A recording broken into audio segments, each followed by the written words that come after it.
तो all my dear students, एक बार फिर से मैं संदीप त्रिपाठी आप सभी का अपने यूट्यूब चैनल इंग्लिश वाइब्स पे बहुत बहुत स्वागत करता हूं। डियर स्टूडेंट्स, आज की क्लास में हम लोग बात करेंगे important points of 7th chapter of your flamingo book which is the interview. इस चैप्टर का पार्ट 1 और पार्ट 2 दोनों आज की इस वीडियो में मैं डिस्कस करूंगा। जहां से इंपॉर्टेंट क्वेश्चंस बनते हैं वो सारे पॉइंट्स को आप लोगों के साथ डिस्कस करना है। So everyone be ready and make sure आप इस वीडियो को एंड तक देखिएगा, जिससे कि ये चैप्टर कंप्लीटली आपका प्रिपेयर हो पाए। वीडियो थोड़ा सा बेटा लंबा होगा क्योंकि जितने भी इंपॉर्टेंट कॉर्नर्स हैं जहां से क्वेश्चंस बन सकते हैं वो सारे मैंने लिया है, उन सभी में मैं डिस्कस करूंगा। और हाँ, वीडियो अच्छी लगे, यूजफुल लगे तो अपने दोस्तों के साथ शेयर जरूर करिएगा और चैनल को सब्सक्राइब नहीं किया तो सब्सक्राइब कर लीजिएगा। चलिए स्टार्ट करते हैं। सो फर्स्ट ऑफ ऑल आपको यहाँ पे याद क्या करना है, who is writer of this chapter. So Christopher Sylvester is writer of this chapter, and in this chapter I will talk about both the part 1 and part 2. तो basically आप सब लोग बेटा इंटरव्यू कई सारे आप लोगों ने देखे होंगे, कई सारे इंटरव्यूज होते रहते हैं। कपिल शर्मा के शो में आपने देखा होगा, कई सारे ऐसे और भी इंटरव्यूज के शोज आपने देखे होंगे। तो बेसिकली उसी पे बेस्ड ये चैप्टर है कि एक्चुअल में इंटरव्यू पे लोगों की राय क्या है, इंटरव्यू का मीडियम कैसा होना चाहिए, इंटरव्यू का मोड कैसा होना चाहिए, किस प्रकार से होना चाहिए, इसके क्या साइड इफेक्ट हैं और क्या इसके बेनिफिट्स हैं। तो यहाँ पे राइटर ने यहाँ पे पहले बात किया है बैकग्राउंड ऑफ द इंटरव्यू, कि एक्चुअल में इंटरव्यू क्या है, क्या उनका मानना है।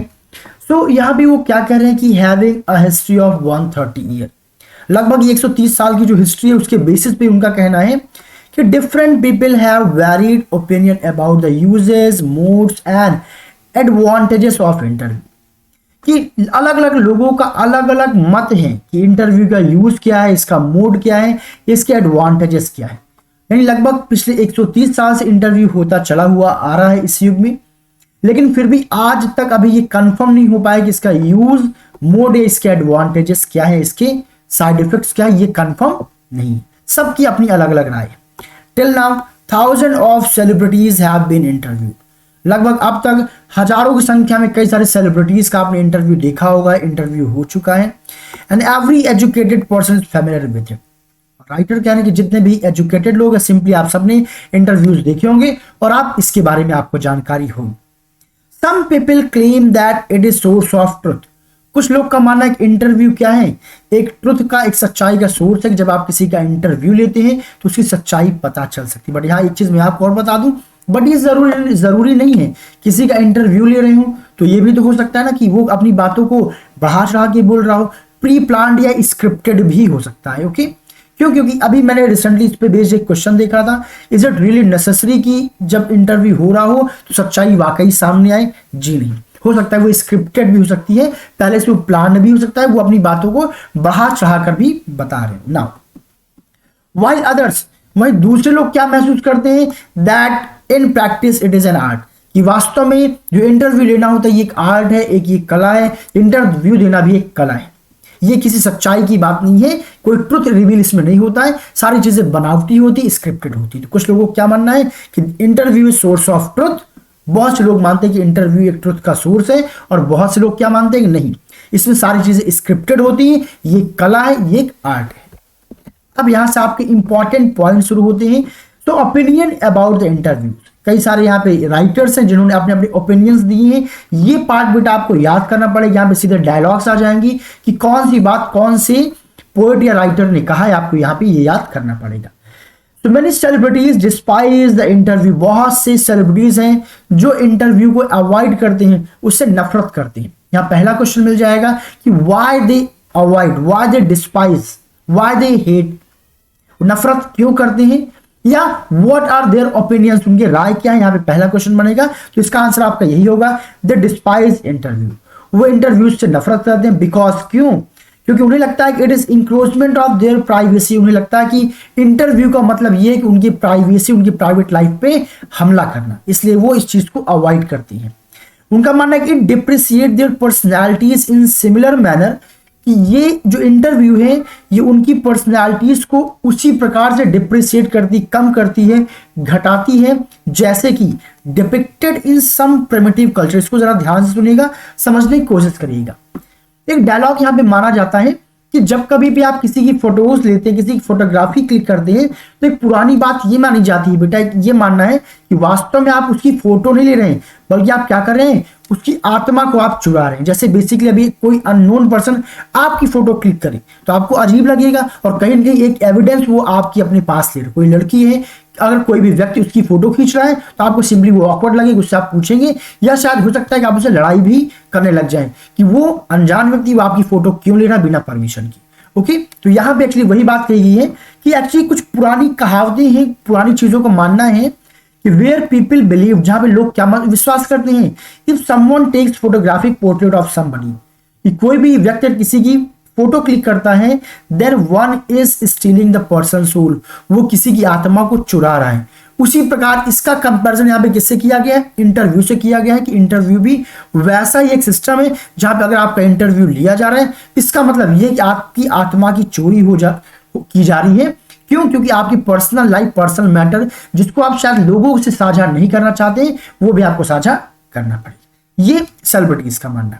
अब इस पे देखिए कई सारे व्यक्ति, करेक्टर जिन्होंने अपनी अपनी राय दी है, उनका क्या मानना है, कौन सा डायलॉग किसका है, यहां से एग्जाम में क्वेश्चन देखने को मिलेगा। तो सबसे पहला यहां पे है वीएस नायपॉल। इनका क्या मानना है, इनका मानना ये है कि the opinion that interview injure as they loss the part of themselves. उनका मानना ये है कि जो इंटरव्यू है, इंटरव्यू में लोग घायल हो जाते हैं। क्यों? क्योंकि जब कभी भी वो इंटरव्यू देते हैं तो अपने लाइफ का एक पार्ट उनसे खो जाता है। क्यों? क्योंकि जो चीज अभी तक प्राइवेट थी, इंटरव्यू के बाद वो पब्लिक हो चुकी है, बहुत सारे लोग उसे जान चुके हैं। ये किसका मानना है, वीएस नायपॉल। इस पे आपको वर्क करना पड़ेगा बेटा, याद करना पड़ेगा। नेक्स्ट डायलॉग आता है लेविस कैरोल का। इनका क्या मानना है, ये इनके बारे में एक जानकारी भी यहां पे शेयर की गई, आपको याद रखना है। The creator of Alice in Wonderland, ये इनका एक क्या था, राइटिंग स्किल, इन्होंने एक नॉवेल लिखा हुआ था। एंड वो सेट टू हैव, इनका क्या कहना था, इनका कहना था कि हॉरर द इंटरव्यूअर्स, कि मैं तो इंटरव्यूज की बात छोड़िए, जो इंटरव्यूअर होते मैं उनसे बहुत ज्यादा घबराता हूं, वो मेरे लिए किसी डरावने सपने से ज्यादा कुछ भी नहीं है। ये कौन कहते हैं, ये कहते हैं लेविस कैरोल की हॉरर द इंटरव्यूअर्स, मैं इंटरव्यूअर से बहुत ज्यादा घबराता हूं। क्यों? ही थॉट, उनका मानना, he thought he would be treated as celebrity. उनका मानना है कि मैं वहां पे जाऊंगा तो मेरे साथ कैसे ट्रीट किया जाएगा, एक सेलिब्रिटी की तरीके ट्रीट किया जाएगा, और ये मुझे बिल्कुल पसंद नहीं है। शायद वो कंफर्टेबल फील नहीं करते हैं। और आगे वो क्या कहते हैं, हिज रिफ्यूजल द इंटरव्यूज, वो कहते हैं एक्चुअल में जब मैं इंटरव्यूज देने से मना कर देता हूं तो इससे मेरा फायदा क्या होता है, help me to keep his fans acquaintances and interviewers at bay. वो क्या करता है कि उनके फैंस को, उनके जान पहचान वाले लोगों को और इंटरव्यूअर्स को उनसे दूर रखता है। अगर मैं इंटरव्यू नहीं दूंगा तो ये लोग मेरे करीब नहीं आएंगे। क्यों? अगर ये लोग मेरे करीब आएंगे तो मेरे साथ एज ए सेलिब्रिटी फील करेंगे, उससे क्या होगा, मेरी फ्रीडम वो क्या हो जाएगी, कर्टेल हो जाएगी, खत्म हो जाएगी, मैं फ्रीली यहां वहां नहीं जा सकूंगा। इसीलिए वो इंटरव्यू देने से बचते हैं। And this gave him satisfaction, और इस वजह से मुझे सेटिस्फैक्शन भी मिलता है। मुझे बिल्कुल चाहत नहीं कि मैं क्या करूं, फैंस के बीच में रहूं। एंड अम्यूजमेंट, मुझे बहुत अच्छा लगता है। Later he would narrate such experience with aplomb, और काफी सेटिस्फैक्शन के साथ वो क्या कहते हैं, अपने इस एक्सपीरियंस को वो शेयर करते हैं। ये करना मुझे बहुत अच्छा लगता है कि मैं इंटरव्यू देना मुझे पसंद नहीं है, मैं शार्पली मना कर देता हूं कि मुझे इंटरव्यू नहीं देना है। इंटरव्यू क्यों देना नहीं चाहते, यहां पे क्वेश्चन आ जाएगा, why Lewis Carroll did not want to give interview. क्यों? क्योंकि वो किससे दूर रहना चाहते थे, अपने फैन से, एक्वेंटेंसेस, जान पहचाने लोगों से और इंटरव्यूअर से दूर रहना चाहते थे। और वो नहीं चाहते थे कि उन्हें एज ए सेलिब्रिटी उनके साथ बिहेव किया जाए, प्लस जिससे कि उनकी फ्रीडम क्या हो जाए, कर्टेल हो जाए, कम हो जाए, उनकी फ्रीडम में किसी प्रकार की बाधाएं वो नहीं चाहते। अब नेक्स्ट पॉइंट आपको याद रखना, रडयार्ड किपलिंग सबसे मोस्ट इंपॉर्टेंट। अधिकतर क्वेश्चन बेटा आपका यहीं से बनता है, तो इसको ध्यान सुनिएगा। So रडयार्ड किपलिंग वेहेमेंटली मतलब स्ट्रिक्टली कंडेम इंटरव्यूज का तो वो कड़ा विरोध करते हैं। कौन? रडयार्ड किपलिंग। उनकी वाइफ का भी यहाँ पे एक स्टेटमेंट है, जो क्या है, कैरोलिन राइट्स इन डायरी, अपनी डायरी में लिखते हुए एक स्टेटमेंट क्या बताती है, that her husband refuse giving interview, वो इंटरव्यू देने से मना कर देते हैं। क्यों? Because he considered them as immoral, क्योंकि उनका मानना है कि ये इमोरल है, ये अनैतिक है। किसी का इंटरव्यू लेना क्या है, अनैतिक है, अ क्राइम, ये एक अपने आप में क्या है, क्राइम है। और यहां तक कि उन्होंने इसकी तुलना असॉल्ट से कर दी गई, ये एक प्रहार है, आक्रमण है, which is worthy of punishment, जिसको पनिशमेंट देना चाहिए। यानी कि अगर कोई किसी का इंटरव्यू ले रहा है तो उस व्यक्ति को पनिशमेंट देना चाहिए, ये पनिशमेंट कर देने वाला क्या है, क्राइम है। According to him, Rudyard Kipling का क्या मानना है, interviews were something wild and cowardly, जो इंटरव्यूज होते हैं वो क्या होते हैं, वाइल्ड होते हैं, शेमफुल होते हैं, कवर्डली, कायरता से भरे हुए होते हैं, उन्हें इंटरव्यू देना नहीं चाहिए। He is neither held the interview in steam nor interviewer, वो कहते हैं ना तो मैं किसी का इंटरव्यू बनूंगा, ना तो मैं इंटरव्यू दूंगा, ना इंटरव्यू लूंगा। ये किसका मानना है, रुडयार्ड किपलिंग का। बट एक अजीबो गरीब आगे एक वाक्य आता है जो आपको याद रखना है। उन्होंने ये स्टेटमेंट तो दे दिया कि ना तो मैं कभी इंटरव्यू दूंगा, ना मैं किसी का इंटरव्यू लूंगा, लेकिन आपने इस स्टेटमेंट के बाद हुआ क्या, although Kipling criticise the interview, भले ही वो इंटरव्यू को क्रिटिसाइज किया हो, but he had himself interviewed mark, लेकिन इसके बावजूद उन्होंने क्या किया था, only few years before this target against interview, इसके पहले उन्होंने क्या किया था, मार्क ट्वेन का उन्होंने क्या लिया था, इंटरव्यू लिया था। यानी कि यहाँ पे कहने की बात क्या, इशारा यहाँ पे क्या है कि कुछ लोग बातों कहते तो हैं बट जरूरी नहीं उसको फॉलो करें, या फिर उस काम को करने के बाद उनका एक्सपीरियंस इतना वर्ष रहा कि तब उन्होंने ये स्टेटमेंट दिया। ओके एवरीवन, ना अब H.G. वेल्स इन्होंने क्या कहा, an eminent science fiction writer, ये भी क्या एक साइंस फिक्शन के राइटर है, एंड फ्रिक्वेंटली गेव इंटरव्यू, वो अक्सर ये इंटरव्यू, इनका देखिए अब यहाँ पे H.G. वेल्स का ओपिनियन बिल्कुल अलग है और लोगों की तुलना में। ये एक साइंस के जो है फिक्शन राइटर है और फ्रिक्वेंटली गेव इंटरव्यू, अक्सर ये इंटरव्यू दिया करते हैं।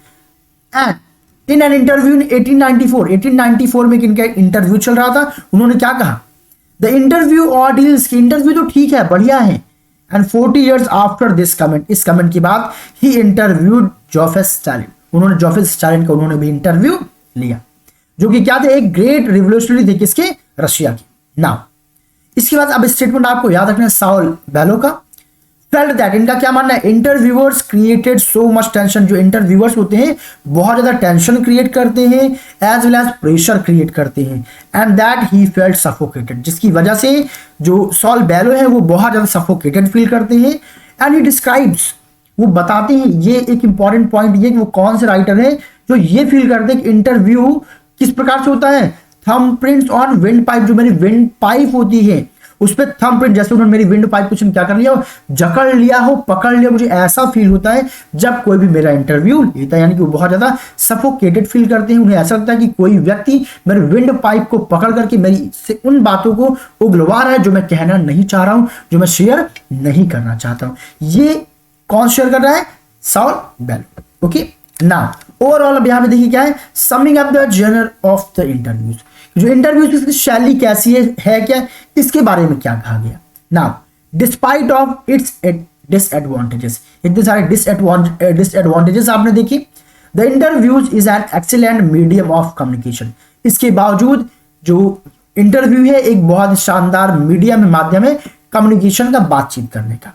डेनिस ब्रायन क्या कहते हैं, gives an elevated position to the interviewers, वो अलग ही स्पेस देते, अलग ही वैल्यू देते हैं किसको, इंटरव्यूअर्स को। उनका मानना क्या है, because of his power and influence, कि जो इंटरव्यूअर्स होते हैं उनके पावर और उनके इन्फ्लुएंस की वजह से किसके ऊपर, इंटरव्यूई, कि वो उनका लेवल अलग होता है, वो टॉप लेवल पे होते हैं कौन, जो इंटरव्यू ले रहा होता है, और जो इंटरव्यू दे रहा होता है वो सेकंड लेवल पे होता है, वो टॉप पे होते हैं। और तो और he terms the interview as an expressive medium, कि भाई ये इंटरव्यू बहुत एक शानदार मीडियम है बातचीत करने का, किसी की बात को पब्लिक तक पहुंचाने का शानदार मीडियम है। ये किसका मानना है, डेनिस ब्रायन का। तो ये सारे पॉइंट्स आप लोग याद रखिएगा, आपके एग्जाम पर्पस से बेटा बहुत इंपॉर्टेंट है। अब चलते हैं हम लोग अपने सेकेंड पार्ट की, पार्ट नंबर 2। यहां पे क्या है, यहां पे एक्चुअली में एक इंटरव्यू है किसका, अम्बर्टो इको का, जो अपना इंटरव्यू का यहाँ पे सीन शेयर किया गया है। चलिए स्टार्ट करते हैं। तो एक्चुअली सेकंड पार्ट क्या पहले हम लोग डिस्कस कर लेते हैं। तो सिंपली एक इंटरव्यू दो जन के बीच में, जिसमें एक मुकुंद पद्मनाभन है जो इंटरव्यू ले रहे हैं किसका, अम्बर्टो इको का। So the second part is the chapter is an extract from the interview of Umberto Eco, who is being interviewed by Mukund Padmanabhan from the Hindu. The Hindu जो newspaper, इसके जो एक member है कौन, मुकुंद पद्मनाभन, ये क्या कर रहे हैं, इंटरव्यू ले रहे हैं किसका, अम्बर्टो इको का। उसी का एक हिस्सा यहाँ पे आपके इसमें दिया गया है। तो ये कहानी क्या है, Umberto Eco is renowned scholar who is known for his ideas on semiotics. तो पहले हम जान लेते हैं अम्बर्टो इको है क्या। एक वो स्कॉलर है, वो अब किस चीज के लिए फेमस है? सेमियोटिक्स। सेमियोटिक्स क्या? The study of science. उनका रिश्ता एकेडमिक से है और वो किस चीज के लिए फेमस? सेमियोटिक्स यानी स्टडी ऑफ साइंस, उसके लिए वो फेमस है। साथ ही साथ अपने लिटरेरी इंटरप्रिटेशन के लिए भी वो फेमस है। एंड मेडिवल एस्थेटिक्स, मेडिवल जो हिस्ट्रीज है उसकी खूबसूरती को उन्होंने जिस प्रकार से लिखा हुआ है, इस चीज के लिए अम्बर्टो इको काफी फेमस है। तो ये हो गई ये बात कि अम्बर्टो इको है कौन। अब he is also an author. इस सब के साथ साथ वो क्या है? एक ऑथर है। Who has an array work ranging from literary fiction, जिन्होंने बहुत सारा काम किया हुआ किसमें? लिटरेरी फिक्शन में, एकेडमिक टेक्स्ट में, essay, children books and newspaper articles, इन सारे फील्ड्स उन्होंने बहुत सारा वर्क किया हुआ है। एंड यहाँ पे एक इंपॉर्टेंट पॉइंट है, his rose to prominence with his work the name of the rose. Actually उनका एक नॉवेल है जिसका नाम है the name of the rose, उसी की वजह से सबसे ज्यादा फेमस अम्बर्टो इको हो गए। यानी कि अम्बर्टो इको के सबसे ज्यादा फेमस होने के पीछे क्या है? उनकी एक नॉवेल जिसका टाइटल क्या है? The name of the rose, which sold struggling 10 million copies, जो लगभग 10 मिलियन यानी 1 करोड़ जिसकी कॉपीज, जो बुक जो है वो नॉवेल 1 करोड़ बुक लगभग वो क्या हुई? सेल आउट हुई, जिसकी वजह से काफी फेमस हो गए। तो यहाँ पे मेन आपको क्या रखना है, किस वजह से सबसे ज्यादा फेमस हुई? The name of the rose, जो कि उनकी क्या है? नॉवेल। Okay everyone. अब यहाँ पे देखिए Eco's views on philosophical interested and intricacies. अब उनका फिलोसफिकल व्यू क्या है उसके बारे में यहाँ बताया गया कि इंटरसेटिसेस क्या है। इंटरसेटिसेस मतलब होता है एक विराम काल बोलते हैं। अब इसको हम डिस्कस करते हैं। द इंटरव्यूअर, जो इंटरव्यूअर है कौन? मुकुंद पद्मनाभन। कोट्स, एक डायलॉग बोलते हैं डेविड लॉज का। डेविड लॉज एक्चुअली क्या है? एक इंग्लिश नॉवलिस्ट है। उन्होंने कुछ कहा था किसके बारे में? अम्बर्टो इको के बारे में। उन्होंने क्या कहा? Who had expressed astonishment, वो अपने सरप्राइज को, एस्टोनिशमेंट को एक्सप्रेस करते हुए किसने कहा? डेविड लॉज ने। क्या कहा? Umberto Eco is varied and seasonable work, कि वो अलग अलग प्रकार के इतने बेहतरीन काम कैसे कर लेती। एक टाइम पे एक आदमी एक साथ इतने सारे काम कैसे कर सकता है। भाई वो एकेडमिक भी है, वो ऑथर भी हैं, वो बुक्स भी हैं, वो आर्टिकल भी लिखते हैं, वो नॉवेल भी लिखते हैं, इतने सारे वर्क, भला एक आदमी एक समय में इतने सारे काम कैसे कर सकता है, उस पर वो तारीफ करते हुए क्या करते हैं? अम्बर्टो इको की बात करते हैं। इसी से इंटरव्यू स्टार्ट होता है और मुकुंद क्या पूछते हैं? He expresses his surprise by saying that how could one man do all things that Umberto Eco did. Umberto Eco एक साथ इतने सारे काम कैसे कर सकते हैं? So Umberto Eco says.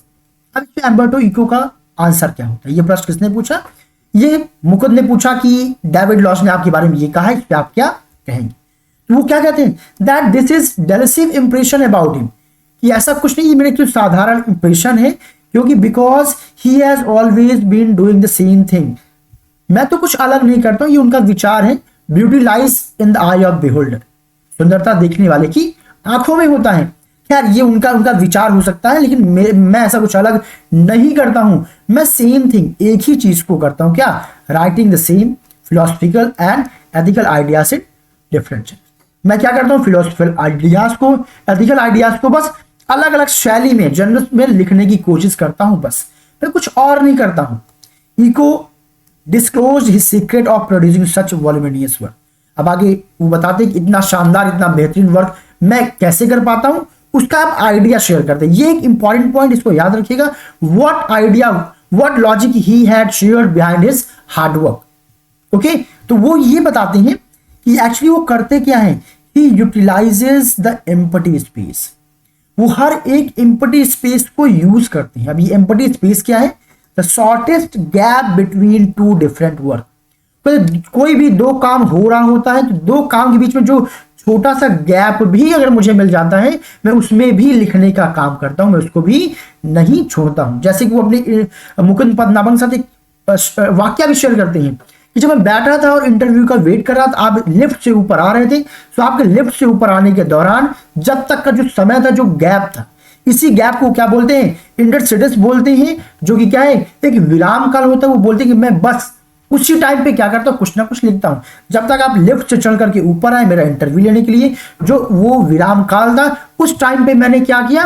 मैंने कुछ आर्टिकल्स मैंने लिखने का काम कर लिया, उस स्पेस को मैंने फिल कर दिया। तो वही बताते हैं कि वो जो स्पेस है मैं उसको यूज करता हूं, and that's the reason why he has produce so many work. तो ये वो कारण बताते हैं क्यों उन्होंने इतने सारे वर्क किए। तो यहाँ पे कई बार क्वेश्चन आएगा व्हाट रीजंस ही शेयर, कई बार घुमा फिरा किसी प्रकार से क्वेश्चन पूछा जाएगा।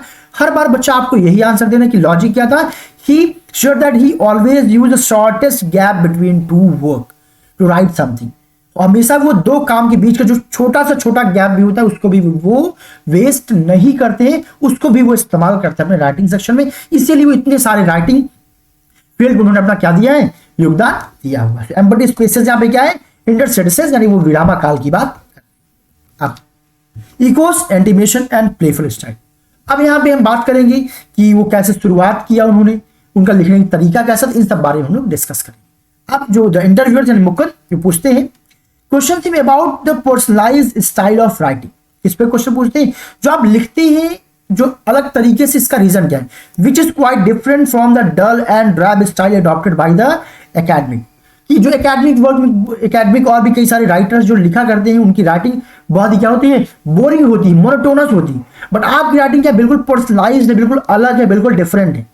तो इस पे क्वेश्चन ये कहते हैं कि ask him if this comes natural to him, ये प्राकृतिक रूप से आपके अंदर आपकी एक कला है लिखने की, या फिर whether he has to make some conscious effort to develop this style, या फिर इस प्रकार से लिखने के लिए आपको अलग से कुछ फोकस्ड होकर के काम करना पड़ता है, या फिर आपकी प्रकृति आपकी शैली ही लिखने की ऐसी है। इस पे प्रश्न पूछते हैं। तो यहाँ पे क्या आंसर आएगा एम्बर्टो इको का, ये इंपॉर्टेंट पॉइंट है। यहाँ पे ये आंसर आप लोग ध्यान सुनिए, यहां से एग्जाम में क्वेश्चन बन सकता है। एम्बर्टो रिप्लाइज, एम्बर्टो यहाँ पे उत्तर देते हैं he learned this style of writing when he was 22 years। कहते हैं कि ये लिखने का तरीका मैंने तब सीखा जब मेरी उम्र केवल 22 साल की थी। एक वाक्य था, एक घटना घटी थी, वो आप लोगों को याद रखना है क्या घटना घटी थी। वो बताते हैं कि एक्चुअली हुआ क्या कि at the time he had presented his first doctoral dissertation in Italy. जब इटली में मैं अपनी पढ़ाई कर रहा था तो वहां मुझे क्या करना था, एक अपना डॉक्टोरल डिसर्टेशन देना था, एक अपना एक लेखन देना था, आर्टिकल देना था, निबंध देना था। और मैंने किया क्या, जब मैंने दिया तो हिज प्रोफेसर वाज इम्प्रेस्ड। जो मेरे लिखने की तरीका था, जिस हिसाब से मैंने उस डिसर्टेशन को दिया, उसको देखने के बाद मेरे प्रोफेसर मेरे लिखने की शैली से इम्प्रेस्ड हो जाते हैं। क्यों? क्योंकि he had included his trials and errors in it and he had told the story of his research. क्यों? क्योंकि उन्होंने जो आर्टिकल लिखा था उसमें उन्होंने अपनी रिसर्च की पूरी कहानी लिखी थी। बेसिकली लोग क्या लिखते हैं, रिसर्च का सक्सेस लिखते हैं, कोई चीज कैसे बनी, बट उन्होंने क्या किया था, पूरे कहानी की तरीके अपने रिसर्च को लिखा था, सारे ट्रायल्स को लिखा, जितने ट्रायल्स प्लस सबसे बड़े जितने एरर, जहां जहां उन्होंने गलतियां की, उन पूरे गलतियों को भी उन्होंने क्या किया, मेंशन किया, जो पढ़ने में बहुत ही नेचुरल लग रहा था। तो वही उन्होंने बताया कि ये तरीका मैंने कब सीखा, जब मुझे एक डॉक्टोरल डिसर्टेशन देना था इटली में, और फिर क्या हुआ, मेरे प्रोफेसर मेरे उस तरीके से बहुत इंप्रेस हो गए, और तभी से मुझे आइडिया लग गया कि मेरा लिखने की शैली बहुत अच्छी है और मुझे इस सिस्टम को, इस स्किल को अडॉप्ट करना चाहिए। फिर क्या था, तभी से हुआ क्या, his professor publish his dissertation as a book. और उनके प्रोफेसर इतने ज्यादा खुश हो गए, इतने ज्यादा इंप्रेस हो गए कि उनके उस डिसर्टेशन को, उस आर्टिकल को, उस लेखन को, निबंध को एक बुक की तरीके उन्होंने क्या कर दिया, पब्लिश कर दिया। और ये उनके प्रोफेसर का तरीका हुआ करता था किसी भी बच्चे को कॉम्प्लीमेंट देने का, किसी बच्चे की तारीफ करने का, कि उसकी बुक को वह पब्लिश कर दिया करते थे। फिर क्या हुआ, वहीं से इको समझ गए that he had to adopt the narrative style in his work also, कि इस स्किल को मुझे अपने काम में भी जो है अडॉप्ट कर लेना चाहिए, मुझे लिखना भी शुरू करना चाहिए, क्योंकि लिखने का गुण मेरे अंदर उस दिन उनको एहसास हो जाता है ना। फिर क्या था, फिर वहीं से वो कहते हैं कि बस मेरी कहानी वहीं से शुरू हुई, and this led him to become a novelist at the ripe age of 50। फिर क्या था, 50 साल की उम्र आते आते उसी स्टार्टअप ने मुझे क्या बना दिया, एक नॉवेलिस्ट बना दिया ना। At this stage, Umberto Eco remembers his friend। अब इस स्टेज पे आने के बाद Umberto Eco अपने एक दोस्त के बारे में चर्चा करते हुए इंटरव्यू में बताते हैं कि मुझे अपने एक दोस्त की याद आती है, जिसका नाम क्या था, रोनाल्ड बार्थेस उसका नाम था। Actually who was an atheist, वो एक एथियस्ट था, वो एसे लिखा करता था, एंड डाइड, उसकी मृत्यु हो गई। एंड फ्रस्ट्रेटेड, हमेशा वो फ्रस्ट्रेट रहा करता था। क्यों रहा करता था, बिकॉज क्योंकि he could not fulfil his wish to become a creative writer. Actually उनका जो दोस्त था वो भी नॉवेलिस्ट बनना चाहता था, बट कभी नॉवेलिस्ट नहीं बन पाया। क्यों? और इस वजह से हमेशा फ्रस्ट्रेट हुआ करता था, परेशान रहता था। अब इस पे अम्बर्टो इको का जवाब क्या था, इसको बहुत ध्यान से सुनिएगा, यहां से क्वेश्चन बनेगा। तो एम्बर्टो सेज दैट, एम्बर्टो यहाँ पे कहते हैं but he never felt this frustration, उन्होंने कहा मुझे फ्रस्ट्रेशन कभी फील नहीं हुई। क्यों नहीं फील हुई? क्योंकि इस काम को वो एक इसलिए करते थे क्योंकि उन्हें पसंद था वो काम करना, नेचुरली उनका मन होता था, जबरदस्ती उस काम को नहीं करते थे। ये लॉजिक यहाँ पे, आगे कुछ और चीजें हैं। As even his essays had narrative aspects too, यहां तक कि जब मैं एसेज को लिखता था उनको भी मैं ऐसे नरेटिव फॉर्मेट में ही लिखता था, कहानी जैसे सुना जाता वैसे लिखा करता था, और वो लोगों को पसंद आया करती थी। ही सेज दैट, अब एक इंपॉर्टेंट पॉइंट यहां पे कह रहे हैं, उसको ध्यान से सुनिएगा।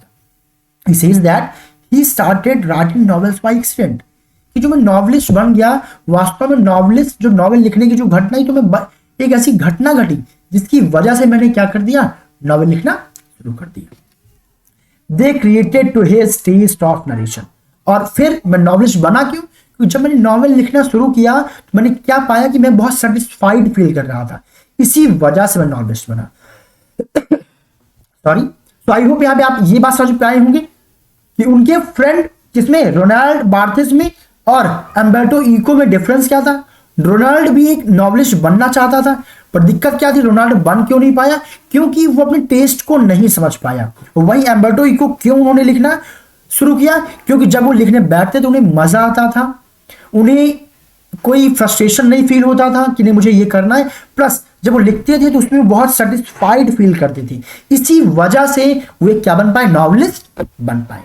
अब आगे वो क्या बताते हैं कि जो phenomenal success of the name of the rose, उस पर क्या कहते हैं, कैसे सक्सेस हुई, उनकी कहानी क्या है। वो कहते हैं एक्चुअली हुआ क्या कि one day when Umberto Eco had nothing to do, actually मेरे पास काम करने के लिए कुछ भी नहीं था, and he tried his hand at writing novels. वो कहते हैं एक दिन फिर मैंने सोचा कि यार चलो ऐसा करते हैं कि आज अपना हाथ आजमाते हैं किसमें, नॉवेल लिखने। फिर क्या था, उन्होंने कौन सी नॉवेल लिखी, the name of the Rose, and made him famous as a novelist although in his academician with over 40 works in non fiction। वो कहते हैं मैंने लगभग एज academician, मैं academician के फॉर्म में लगभग मैंने 40 नॉन फिक्शन वाले वर्क, मतलब 40 मेरे ऐसे और भी क्रिएटिव क्या नॉन फिक्शियस वर्क है, नॉन फिक्शन पे बेस्ड है, मैंने उस पर भी वर्क किया, लेकिन उसका ज्यादा रिजल्ट मुझे नहीं मिला। लेकिन मुझे सबसे ज्यादा रिजल्ट किसका मिला, द नेम ऑफ द रोज, जब मैंने ये नॉवेल लिखी उसका रिस्पॉन्स मुझे बहुत बेहतरीन मिला। And most of the people know Umberto Eco as novelist. वैसे तो मैं एकेडमिक से मेरा रिलेशन है, बट वो कहते हैं कि अधिकतर लोग, लेकिन इसके बावजूद मैं एकेडमिक से मेरा रिलेशन है, इसके बावजूद मुझे लोग किस नाम से जानते हैं, नॉवेलिस्ट के रूप से जानते हैं। एंड दिस डजंट प्लीज, वो बताते हैं कि ये बात मुझे अच्छी भी नहीं लगती है, मेरा तो रिलेशन एकेडमिक कम्युनिटी से ही, मुझे लोग उस नाम से जानते तो ज्यादा बेहतर होता। मैं प्रोफेशनली मैं एक नॉवेलिस्ट नहीं हूँ, नॉवेलिस्ट तो मैंने बस ऐसे एक दिन एक घटना घटी उस वजह से मैंने लिखना शुरू कर दिया और मैं क्या बन गया, नॉवेलिस्ट बन गया। बट एक्चुअल में मेरा जो मेन जॉब क्या था, प्रोफेशन क्या था, फील्ड क्या था, मैं एक एकेडमिक कम्युनिटी से बिलोंग करता था। वो कहते भी हैं कि belong to academic community and participates in academic conferences, और मैं यहाँ तक कि जो एकेडमिक कॉन्फ्रेंसेज होते हैं मैं उसमें भी पार्टिसिपेट करता हूँ। मैं पूरी तरीके से नॉवेलिस्ट नहीं हूँ, मैं बहुत ज्यादा टाइम में नॉवेल लिखने के लिए देता भी नहीं हूँ। ही rights novels only on Sundays, मैं तो नॉवेल्स केवल संडेज को लिखता हूँ, बाकी और दिन मैं अपना एकेडमिक वर्क करता हूँ। इसके बावजूद मैं फेमस किस वजह से, किस नाम से हूँ, नॉवेलिस्ट के नाम से हूँ। And he accept that fact, खैर इस बात को स्वीकार भी करते हैं। Writing fiction he can not reach more people, अगर मैं केवल फिक्शन लिख रहा होता तो शायद इतने लोगों तक नहीं पहुंच पाता जितने लोगों तक मैं आज पहुंच गया। He says I cannot expect to have 1 million readers with a step of on semiotics। अगर मैं सेमियोटिक्स पे ही लिखता रहता तो 10 मिलियंस जो मेरी बुक्स वो सेल हो गई, उससे ज्यादा मेरी फैन फॉलोइंग है, उसकी तो बात छोड़िए, शायद 1 मिलियन रीडर्स भी मेरे ना हो पाते अगर मैं सेमियोटिक्स पे काम कर रहा होता। यानी कि मुझे जो फेम देने वाला काम किसी ने नॉवेलिस्ट वाले पोस्ट ने दिया, और क्यों दिया, क्योंकि जब मैं वो काम करना मैंने शुरू किया तो मुझे उसमें बहुत अच्छा लगा, मैं सेटिस्फाइड खुद फील कर रहा था, और जब मैं सेटिस्फाइड फील कर रहा था तो सिंपली मुझे लगा कि और भी लोग क्या होंगे, सेटिस्फाइड फील करेंगे ना। मुकद द इंटरव्यूअर, वो फिर क्या करते हैं, ask him if he surprised by the staggering success on the novel. कहेंगे आपको नॉवेल जो इतना सक्सेस हुआ उस पर आप सरप्राइज नहीं है, इस पे भी क्वेश्चन बनेगा। What was his reaction when Mukund asked at the success of his novel? तो क्या रिएक्शन उनका था, तो क्या आंसर देते हैं, तो यहां पे क्या आंसर था, the name of the Rose, as the name of the Rose is serious novel that spans detective yarn that one level. अब वो कहते हैं कि एक्चुअली ये जो नेम ऑफ द रोज ये जो नॉवेल है ये क्या एक सीरियस नॉवेल है जो एक डिटेक्टिव टाइप की क्या है स्टोरी है, and one as well as ventures into metaphysics. इसमें मेटाफिजिक्स की भी बातें यहाँ पे हैं, थियोलॉजी की बातें भी हैं, साथ साथ मेडिवल हिस्ट्री की बातें हैं। And it is considered as a difficult and serious read. और ऐसा माना जाता है कि चूंकि इसमें एक डिटेक्टिव बुक ये मेटाफिजिक्स, थियोलॉजी और मेडिवल हिस्ट्री से भरी हुई एक बुक है, और ऐसी किताबों को एक डिफिकल्ट और सीरियस रीडिंग माना जाता है। और बेसिकली लोग ऐसे बुक्स पसंद नहीं करते हैं, ये मुख्य पूछते हैं, पर इसके बावजूद आपकी बुक इतनी ज्यादा फेमस कैसे हुई, आपके इस पे क्या कहना है ना। ये बहुत इंपॉर्टेंट आंसर होगा, प्लीज बहुत ध्यान से सुनिएगा। अब ना Umberto Eco says, Umberto Eco इस पे क्या कहते हैं, that is not puzzled by its staggering sales figure. कहते हैं मैं बिल्कुल भी सरप्राइज नहीं हूं कि ये 10 मिलियन कॉपीज इसकी क्या हुई है, सेल आउट हुई। मैं बिल्कुल सरप्राइज नहीं हूं, यानी कि वो बिल्कुल एक्साइटेड, मतलब बिल्कुल सरप्राइज, शॉक नहीं कि भाई इतनी कॉपी बिकी, बिल्कुल बिकनी चाहिए थी। अब आगे वो कहते हैं क्या मेन पॉइंट देखिए, यहाँ पे मुकुंद ने क्या बोला कि भाई लोगों को मानना है कि जब जो मेटाफिजिक्स, थियोलॉजी, मेडिवल हिस्ट्री से अगर भरी हुई चीजें हैं, डिटेक्टिव टाइप की बुक्स है, तो ऐसी कठिन बुक को बहुत कम लोग पढ़ते हैं। इस पर उन्होंने लॉजिकल आंसर क्या दिया, वो कहते हैं कौन लोग सरप्राइज, मैं तो सरप्राइज नहीं हूं इसके 10 मिलियन बिकने पे। सरप्राइज कौन लोग है ये भी जरा देखिए, तो only people who looked at this in disbelief are journalists and publishers. कहते हैं एक्चुअली यहाँ पे सरप्राइज वो कौन कौन से लोग हैं, जर्नलिस्ट और जो पब्लिशर्स हैं वो सरप्राइज हैं, क्योंकि शुरू में वो उनका मानना ये था कि इसकी कॉपी कल 30,000 से ज्यादा इसकी कॉपीज नहीं बिकेगी, उनका ये मानना था। बट जब ये कॉपी कितनी बिक गई, 10 मिलियन, तो एक्चुअल सरप्राइज वो लोग हैं, मैं नहीं हूं। अब आगे लॉजिक क्या बताते हैं, they believe that people like trash. वो लोग सरप्राइज क्यों हैं, ये लॉजिक यहां भी बताते हैं। मैं सरप्राइज क्यों नहीं हूं, ये बताते हैं। वो बताते हैं कि दे बिलीव, यानी कि जो पब्लिशर्स हैं, जो जर्नलिस्ट हैं, इनका ये मानना है कि जो लोग हैं लाइक ट्रैश, इनको केवल सीधा साधारण बकवास सी चीजें पसंद है। एंड डोंट लाइक डिफिकल्ट, इन लोग का मानना है कि डिफिकल्ट चीजें लोगों को पसंद नहीं। ओके ना, रीडिंग एक्सपीरियंस, यानी कि अच्छा जो डिफिकल्ट रीडिंग एक्सपीरियंस है लोगों को पसंद नहीं। He applies his own mind to this। अब देखिए इस पे वो अपना दिमाग अप्लाई करते हैं। वो क्या कहते हैं कि ठीक है, मुझे जो राइटिंग अपनी लिखनी, जो नॉवेल लिखना है, जो अपनी पब्लिशिंग देनी है, मुझे उन लोगों के लिए नहीं देनी जो ट्रैश पसंद करते हैं।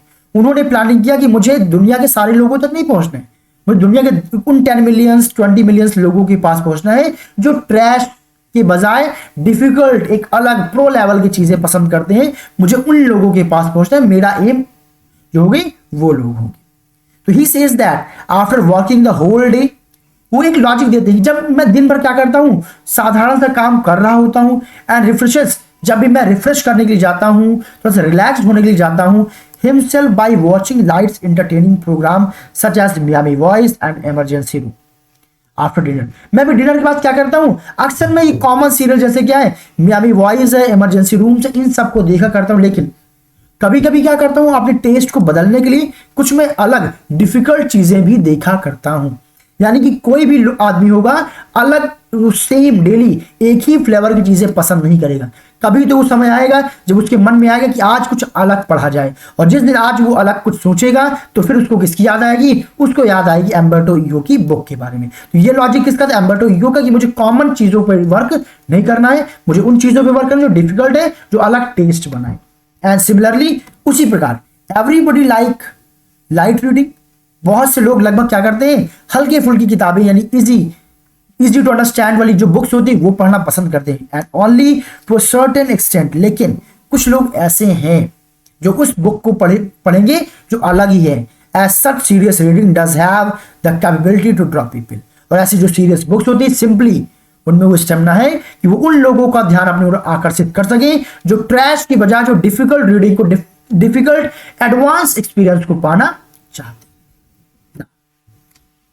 द मेडिवल प्रायोरिटी, उस पे सक्सेस पे और आगे वो बात क्या ऐड करती है, वो कहते हैं कि the medieval period of which the book belonged could have been played a major role in its success. साथ में वो एक चीज ऐड करती है, पहला तो ये कि ये बुक इसलिए साथ सक्सेस हुई क्योंकि इसे उन लोगों ने पसंद किया, प्रीफर किया जिन लोगों को डिफिकल्ट रीडिंग एक्सपीरियंस पसंद है।